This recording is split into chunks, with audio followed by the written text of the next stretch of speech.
Friends చూడండి, ఒకసారి చూడు లైన్ చూడండి ఎత్తున్నారు అన్నది. లైన్ చూడండి ఎత్తుండే. సో లైన్ ఇక్కడ ఉంటే మంచిగా ఉన్నది. అక్కడ చూపిస్తా. మమ్మీ తప్పుకో.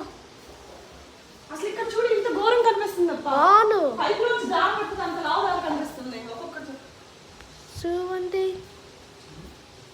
This is your line. ఎందుకు ఇస్తున్నావు?